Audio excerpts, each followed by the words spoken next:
Distinguished guests, ladies and gentlemen, sustainable and inclusive cities are the key to transform our world for the better.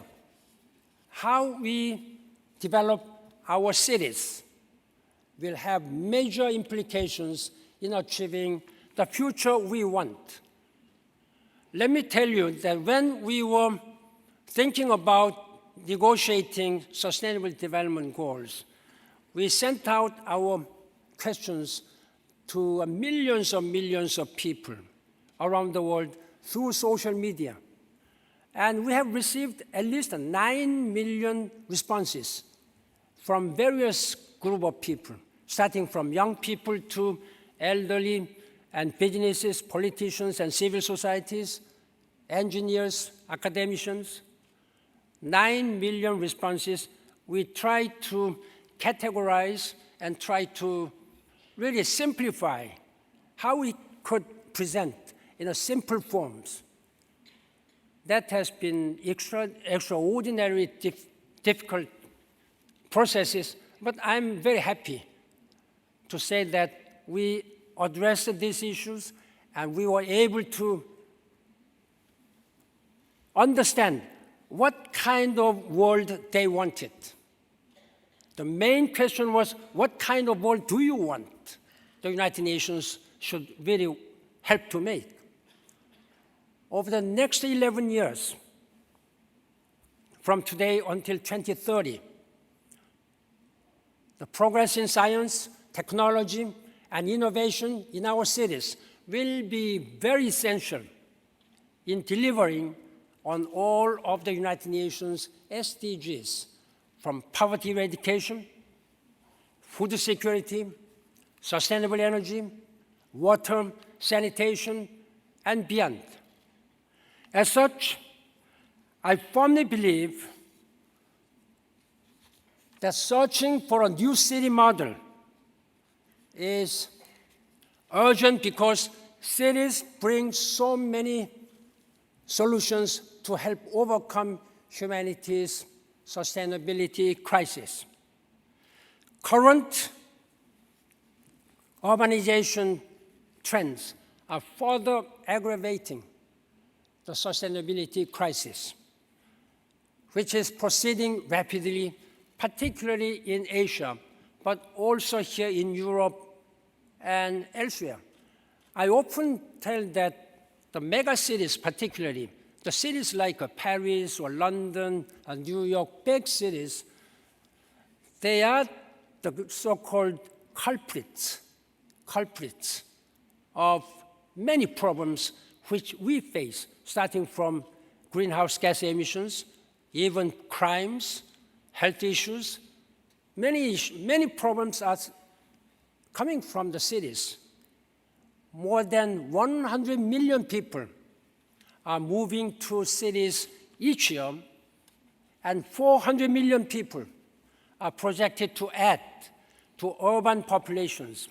According to the United Nations report, 68% of the world's population is slated to live in urban areas by 2050.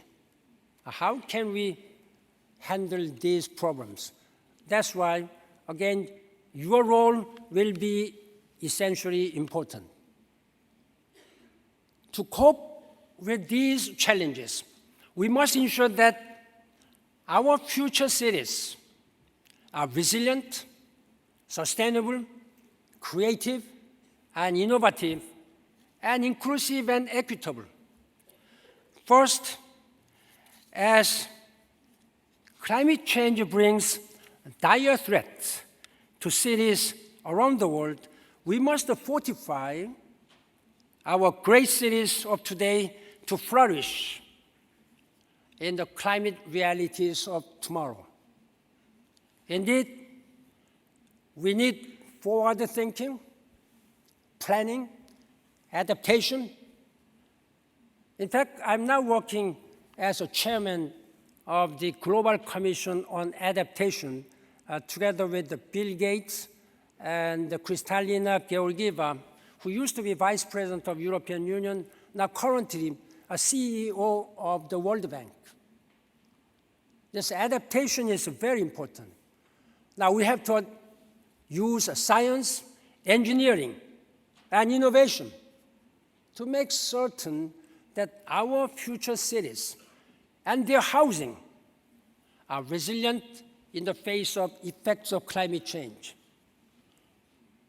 This not only includes sea level rise, flooding, extreme heat, and other direct threats, but also expanded levels of hunger, resource depletion, migration, and security concerns stemming from climate change.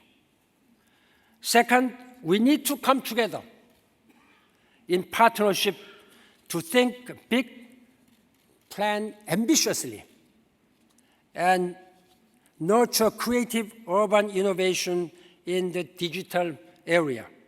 We need sort of new civilization, creative cities where data, information, and knowledge sharing lead to the equitable dissemination of essential services, and where new technologies can bring inclusive benefits during the fourth industrial revolution. There will have to be a serious innovative development as the fourth industrial revolution has already started. Leaders from the real estate industry like yourselves, investors and fund managers like yourself, as well as other stakeholders from the private sector have a prominent and essential role to play in this regard. Third, it is not enough for cities to be smart. There are many words about when we talk about cities: smart cities, civilized cities, sustainable cities. But it's not enough just to be smart. If they only cater to affluent professionals or young people or those who are able-bodied, rather, future cities must be underpinned by inclusivity for all. It should be planned, designed, and managed for inclusivity for all the people, young and old, men and women, rich and poor, citizens and migrants. Policymakers and other key stakeholders like yourselves should use the 2030 Agenda and its Sustainable Development Goals, 17 goals, and the Paris Climate Change Agreement, the Sendai Framework for Disaster Risk Reduction, and the new urban agenda to anchor our future cities and housing with guiding sustainability.